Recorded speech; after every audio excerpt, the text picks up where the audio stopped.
today's class, we will probably spend the first 15-20 minutes on our SN1 versus SN2 reactions.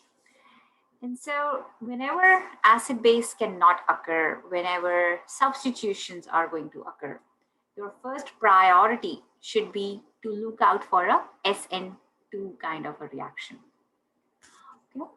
And what does the SN2 need?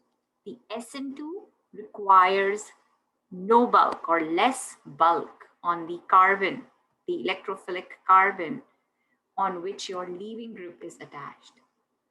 Whereas SN1 would love to have bulk so that it can help stabilize its carbocation. So when you will know the intermediates for SN2 mechanism and for the SN1 mechanism, you will know what is the requirement in terms of substrate, in terms of nucleophiles. SN2 requires a strong nucleophile. SN1 can work with any electron donor. Okay. So the identity of the leaving group. Definitely you need a good leaving group, which will become a weak base eventually. Stereochemistry wise, we always see an inversion of configuration when we do SN2. But for SN1, because we have a carbocation, the attack can occur from either locations. Solvent, the SN1 would want a polar protic solvent, which will slow down the nucleophile even further. And SN1, because there is a carbocation in the SN1, it will rearrange. So we have looked at the beginning of this module again how we are differentiating between basicity and nucleophilicity also. So some of these materials will only work as a base. Some of these materials will only work as nucleophiles. If you notice, all of these are weak conjugate bases. They are all stabilized kind of conjugate bases. And so they will only work as a nucleophile. There are few which can act as both strong nucleophiles and strong bases. We will learn more about them eventually. So you need to know the difference between basicity and nucleophilicity. For both nucleophiles and bases, you will have strong electron donors in terms of negatively charged molecules. All of these are also considered as nucleophiles because they can give away the electrons. Bulky is not good nucleophile. Large atoms are good nucleophiles. So make sure that you understand the difference between these two. So we have looked at all of these systems right here. So the leaving groups, what kind of leaving groups are good? If hydroxide is there, then you create a good leaving group out of it. If you just have a OH, you can use it in this OH. You can use it for your mesylate or a tosylate kind of a group. So this is a triflate. Triflate chloride with the pyridinium will give you a good leaving group. So when a nucleophile will attack here at this carbon, the leaving group will leave as a stabilized conjugate base. So because this is a weak base, stable base, it will act as a great leaving group.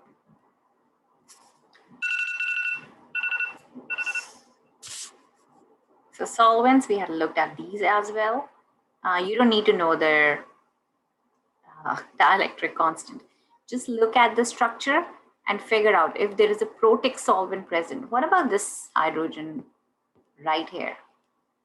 And I see that on your test also, in your acid-base drill test, you had received a question like this. A carbonyl carbon and the hydrogen on this carbonyl is very basic.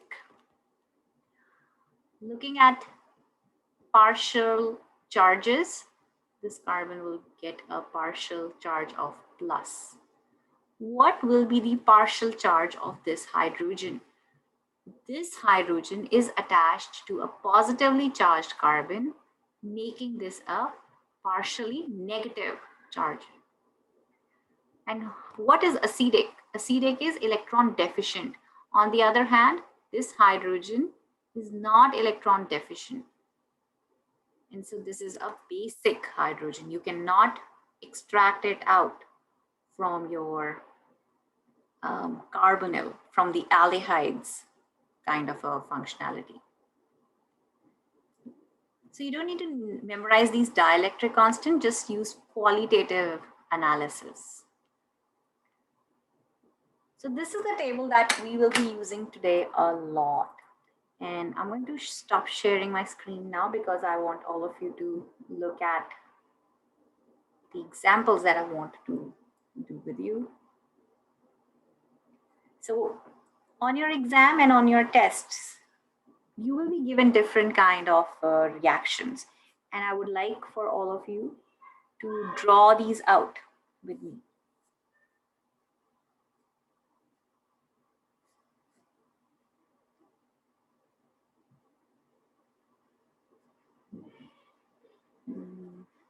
Here.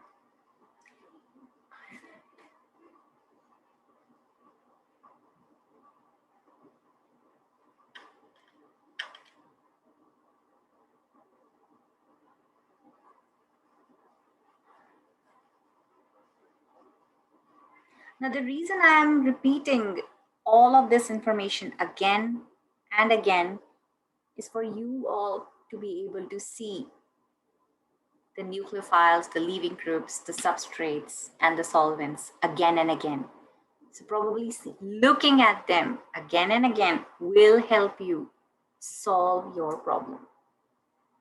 And this list, which I'm going to write, is also in the sequence sheet that I've provided. But whenever you're given a chemical reaction, and I have given you 4 of these here, always scan the reaction. First thing, scan the reaction for substrate. You should be able to identify your substrate. And then your electron donor. Is it going to act as a base or as a nucleophile? So substrate is where the attack will occur. Electron donor will be the one attacking the substrate. Okay. Of course, every chemical reaction, you have to look at acid-base possibilities, substitution possibilities also. The next thing that you look at is the leaving group. Do you have a good leaving group or do you have a bad leaving group? If you have a bad leaving group, can you convert it into a good leaving group? Followed by solvent and other temperature conditions, the other reaction conditions. When you have scanned your reaction and you have figured out if you're going to do an acid base or are you going to do a substitution, in substitution also you have SN2 and SN1. Which one is going to happen? You will then decide upon your products based on that. So you will know what the intermediate will be. And based on that intermediate, will you see inversion of stereochemistry, or you will see rearrangement, or will you see a racemic mixture?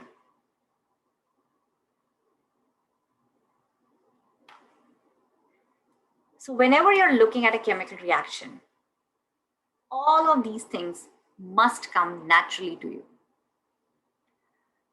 So I hope all of you have recorded the reactions, and let's label them as 1, 2, 3, and 4.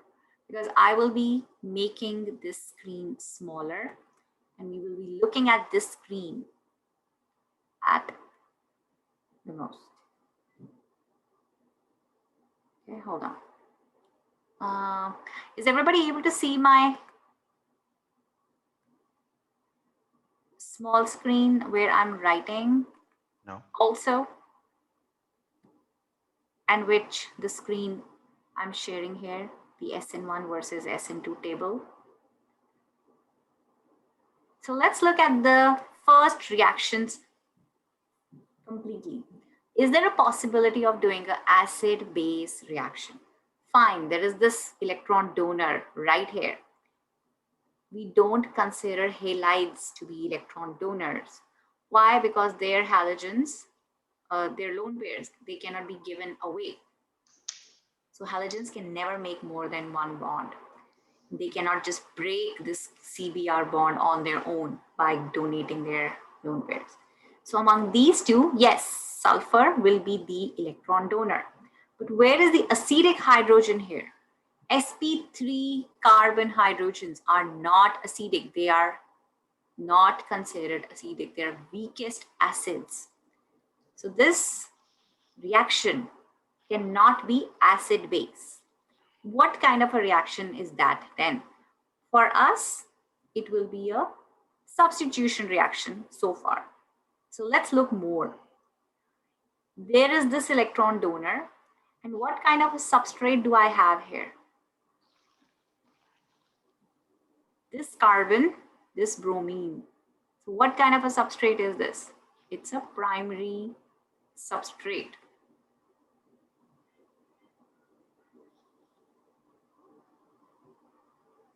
Now, in this particular reaction, the electron donation of sulfur is not through lone pairs, but through this negative charge, right? So I know my substrate, I know my electron donor. It is not a base, it's a nucleophile, a strong nucleophile. Why a strong nucleophile? Because of the negative charge. I have a primary substrate, so it is less bulky. What about my leaving group? Do I have a good leaving group? Yes. Is the solvent and the temperature conditions given? So solvent will be favorable to this reaction, and temperature will be assumed to be as room temperature. With all this, what is the mechanism that we will be doing here? SN2 or SN1? Remember, all the conditions for SN2 mechanism are being met, and hence the SN2 mechanism will occur here. What is the mechanism? The nucleophile attacks the electrophilic carbon. Why this carbon? Because this is the one attached directly to your polar structure. The first step, electron attacks, leaving group leaves. I can see what you're writing, Doctor. So you cannot see my little picture? No. Okay. Can you see it now? Yes. Yeah. Thank you. Okay. Thank you for letting me know also. So we had looked at our list. We had figured out our mechanism. What will be the product stereochemistry? We cannot judge that. This is a primary structure.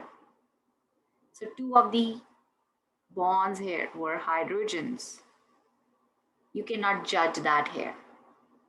But in these kinds of, where we have a secondary structure. So looking at the second reaction, what is the substrate that I have? I have a secondary substrate. The Br is attached to a secondary carbon. What kind of a nucleophile do I have? Strong. I have a strong nucleophile. What kind of a reaction is this going to be? Acid base or substitution? Definitely not acid base. Now look at my leaving group. What is my leaving group? It is a bromide. Now this is bromide. It is a good leaving group, but compared to iodide, if we compare iodide and I compare bromide, which out of these is a weaker base? Out of both these structures, remember your module 3. This is where your information from module 3 is going to help you. Between an iodide and a bromide, which will be more stable? Iodine. Very good, Sammy. Iodide is a bigger atom. It will spread the electrons better on it. This excess electrons better on it. And hence, this will be more stable. More stable means weaker. Can a weak base produce a stronger base? No. And so even though we have all the conditions, all the other conditions being met for a SN2 reaction, less bulky substrate, strong nucleophile, this reaction will not take place.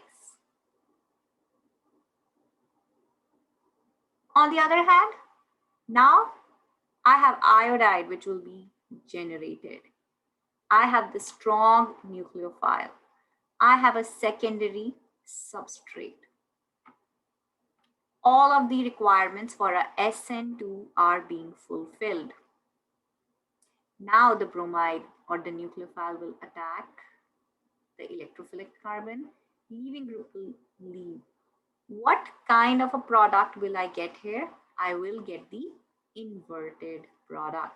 So if my iodide or my earlier leaving group was in the back position, my new product will be like this. So secondary substrate. Now let's look at this. This is a primary substrate. Any questions? Do you all understand how we are figuring out our substrates? But what kind of a nucleophile do I have? This is only going to give the lone pairs. No acid-base reaction is going to occur. But I have a weak nucleophile.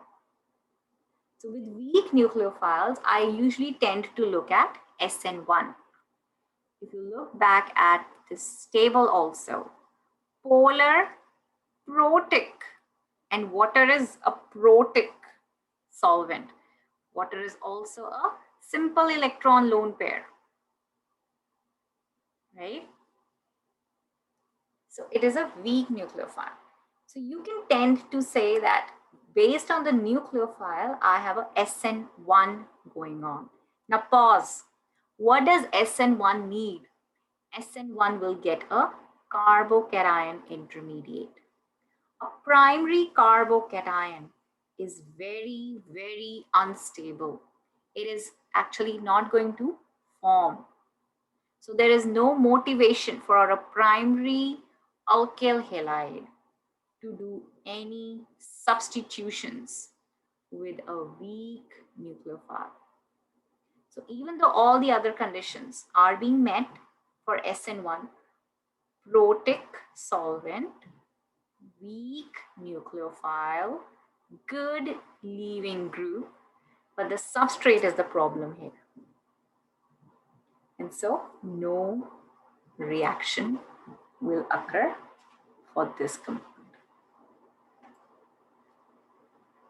Any questions? All right, very good.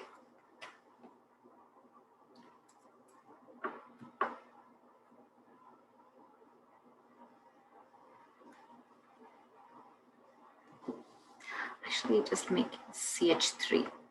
So I have CH3, CH3, and a OH, and a NaH. So what kind of a reaction can I expect here? Anyone? What kind of a substrate do I have here, first of all? Primary. Yes, very good, Sammy. This is a primary substrate. Why? Because the carbon is attached to a OH, and this is a primary substrate. What kind of electron donor I have? Do I have a strong electron donor? or a weak? It is a Strong. strong electron donor. So what kind of a reaction should I expect here? So if I'm SN1. scanning my SN1, No, so because I'm scanning my substrate. Scanning my substrate, I have a primary alkyl halide. I have a strong electron donor. What kind of a mechanism will occur here? SN2. Any questions? Now remember, before substitution occurs, you always have to pay attention to the acid-base reactions. And if we look back at our table, remember, sodium hydride will only act as a base. It will not act as a nucleophile. So we do not even have a nucleophile for the substitution, for any substitution for that matter of fact, to take place. So instead of doing a substitution, we will first be getting acid-base reaction. Go ahead, Sami. Even if I have bad living groups, I have to choose SN2. When you have bad living groups? This is OH is bad living group. No, OH. you can have something like this. You can have something like this. I mean for OH, this is good living group or bad living group? OH is a bad living group. There is no doubt about that. Okay. But when you are having these two reactants, there is no question of a leaving group at this point. When you do acid-base reactions, you have an electron-rich species, and then you have the acidic species. The electron-rich grabs the electron-poor, the bond breaks, and we will get CH2O negative Na positive plus hydrogen. Yes. Now in this process, you do have this molecule which can behave as a nucleophile for other reactions. So if I have this structure OH, NaH, and let's say what, CH3Cl.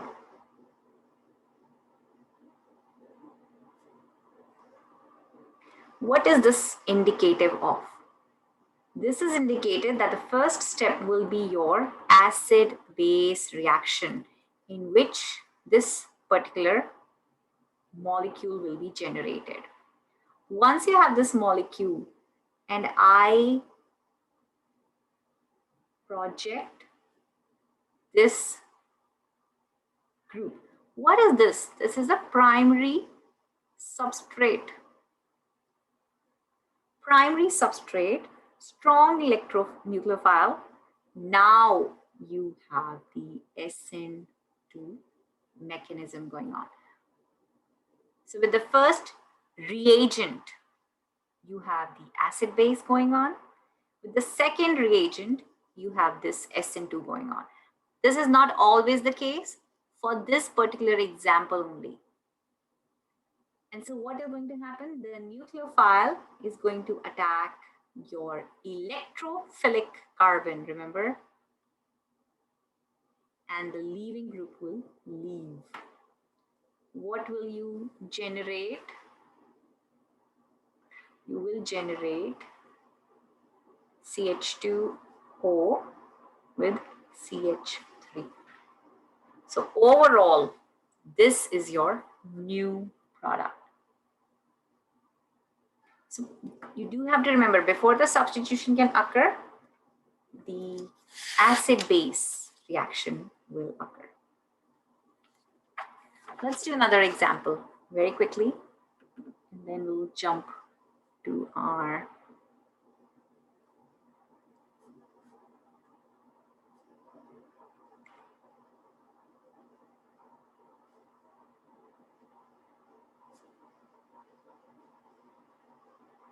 what will be the product here?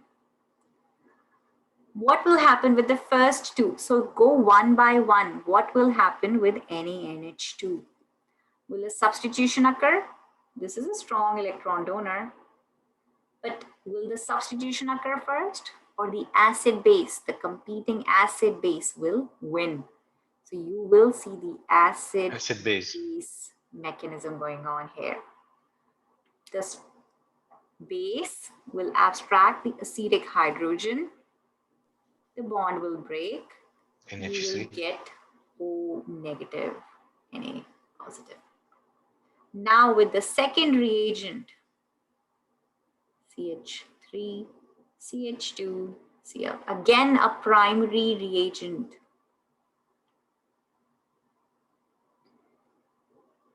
Your strong nucleophile attacks, kicks up. So a SN2 mechanism will occur here also. So overall, what are you getting? O, CH2, CH3. So this is what it is.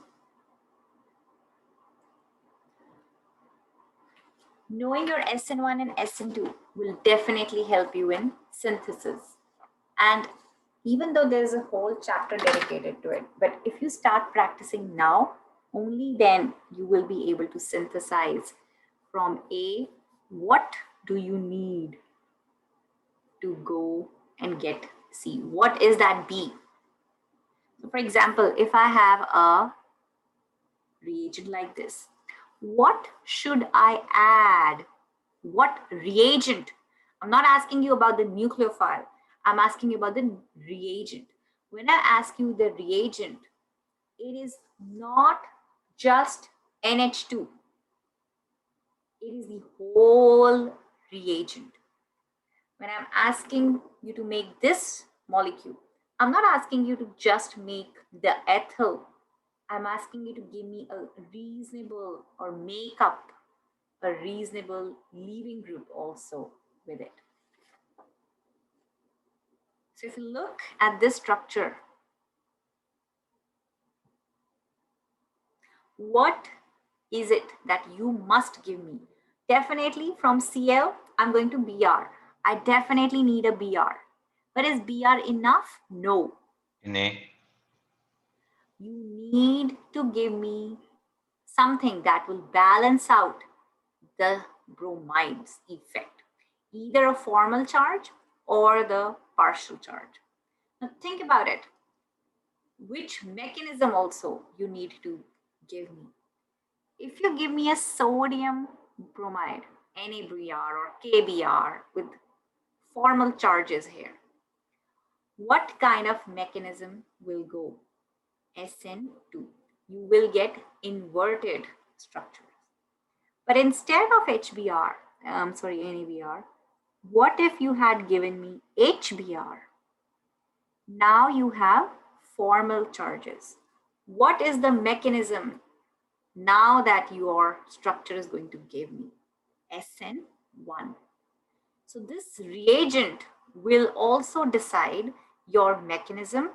It will decide what kind of a product are you going to give me. Let's say that I have this OH.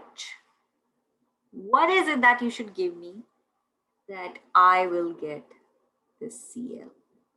So definitely need a Cl, right? You need a reagent with Cl. But which Cl? Do you want to put a metal ion next to it, or do you want to put a H next to it? If you put an H next to it, you are going to get a SN1 kind of a mechanism. Why? HCl will have partial charges, whereas with a metal ion, you will get complete charges, a strong nucleophile, or then SN2.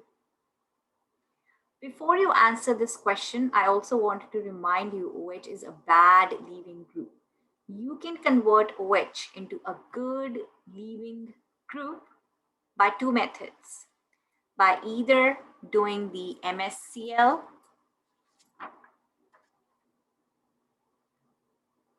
PY, so that all you get is a OMS. So you can do tosylate chloride, triflate chloride, or mesylate chloride also.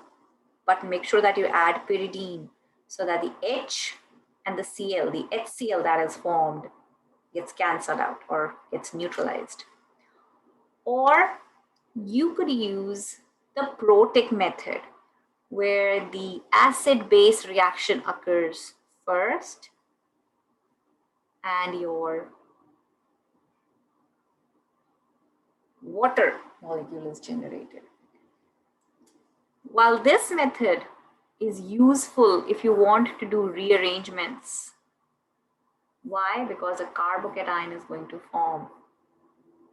When the leaving group will leave, a carbocation will form at this carbon, So rearrangements will occur.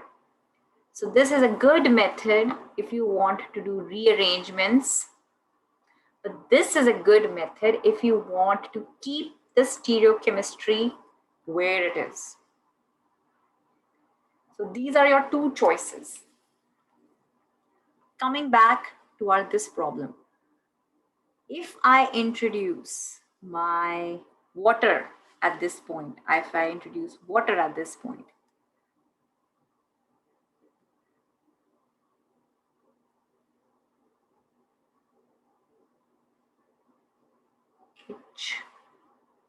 HCl.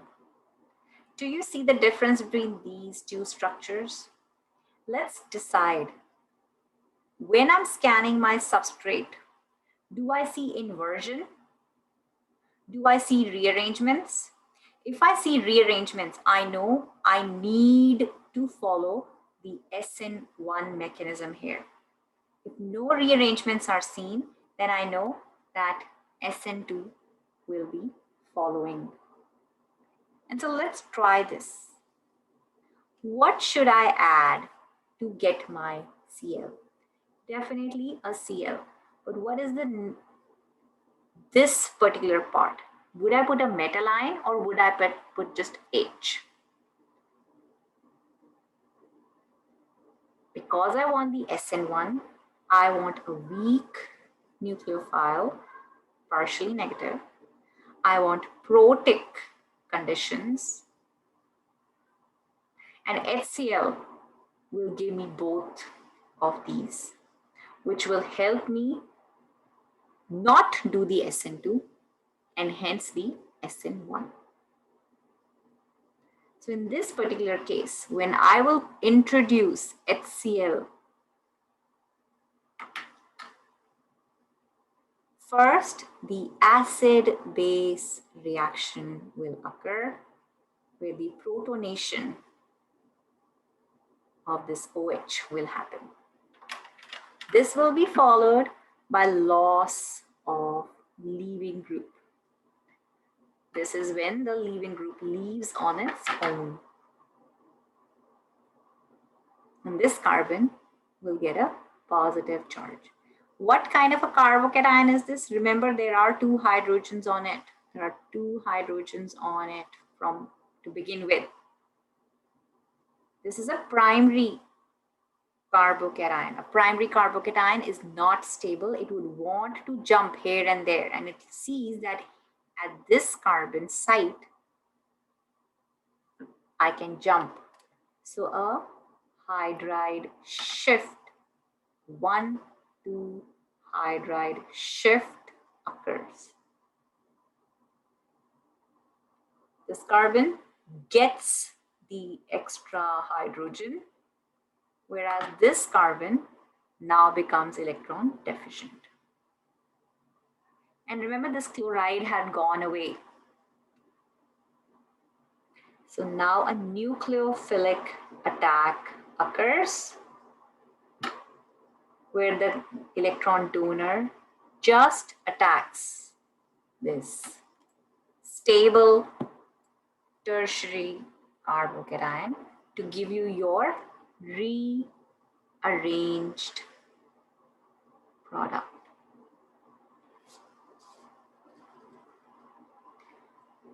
So contrary to all that, what is it that you will put here? You will need a strong electron donor in form of NaCl. But before you can use that, you will have to convert this into a good leaving group. And remember, we just discussed, if you want to keep your orientations intact, you need to follow SN2. You will use a reagent like this. So I'm going to use triflate chloride just for variety. That is going to be my first reagent. And my second reagent would be NaCl. So from here to here, I'm using two different pathways. This is the preparation of the leaving group. This is the final nucleophilic attack. Do you all understand this? Any questions? Very good. Now this is when you have something to in the starting material and you know your product. But what if you are asked to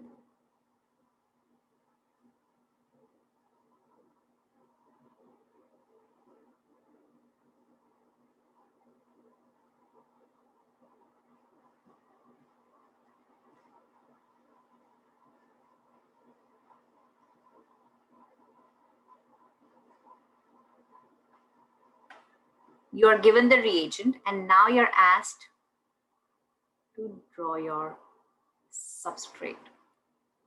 How would you do that? And this is where you will know that this oxygen is right here. This carbon is right here. This carbon is right here. So what is left is this part.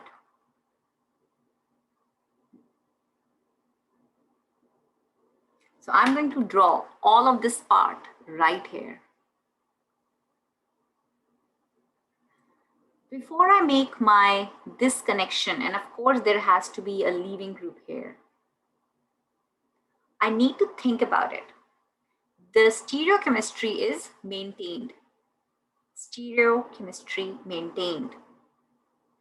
Otherwise, I would have seen a wavy number plus enantiomer or something like that. Moreover, this is a strong electron donor, strong nucleophile. So what kind of a mechanism is operating here? SN2. If you look at this site is a secondary RS or a secondary substrate. And so SN2 with this reagent will be possible. And now I know that I have to invert. If the stereochemistry is going at the back, my leaving group will be coming out. And I cannot just leave it here with the leaving group. I will have to give a reasonable leaving group structure also. You can just take a guess. Which leaving group do you want to make? Do you want a chlorine, bromine, iodine, OMS, OTF, OTS, whichever you want, you can put here. OMS.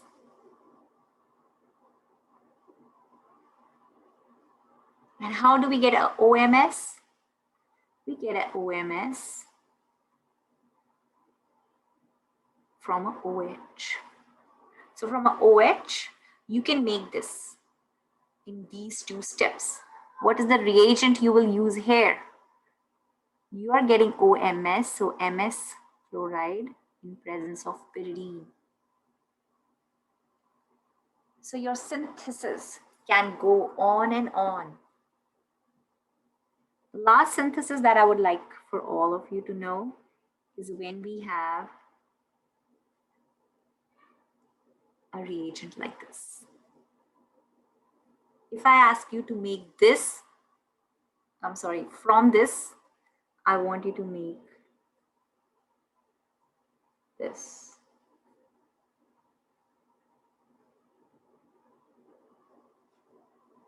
So what is happening overall in these kinds of synthesis? The first thing that you must look at is the functional group transformation. What is happening? A triple bond is here, a triple bond stays there. Nothing has happened. You must also look at the number of carbons. Number of carbons between your starting material and your product. The number of carbons here in your main structure and here in your main structures are same. All we did was created this nucleophile here. But in here, our number of carbons has changed. And then when you're doing your synthesis, you must also look at the fact about your product. Is it rearranged? Is there any rearrangement? Do you see inversion of stereochemistry? And eventually when we do eliminations, we also have to worry about regioselectivity. So how are we going to reach from here to here? First of all, can this attack directly? It will not attack directly. You have to make this a strong nucleophile. How do we do that? For all alkyne reactions, for preparation and for reactions, we use sodium amide. This is a very, very strong base, stronger than hydroxide. So an acid-base reaction is going to occur here. CH3, CH2, C triple bond, C negative, Na positive. So you have now generated your nucleophile. Just like we had generated our nucleophiles in this reaction. When you have an OH, you use sodium hydride to generate the nucleophile. When you have an alkyne, you use sodium amide to generate your nucleophile. With this being said, let's count 1, 1, 2, 3, 4. So 1, 2, 3, 4. All of these are here. What is extra? These two. So I'm going to write CH2, CH3, CH2, CH3. I know I need these two, A, B. But what is it that I will put here next to it? I need a good leaving group. So when this nucleophile attacks, this leaving group can leave. And again, you just have to give me a reasonable leaving group. It could be a bromide, iodide, it could be a OMS, OTF, OTS, any of those. So that is up to you. I'm just going to write a BR here as my leaving group. So now SN2 will occur.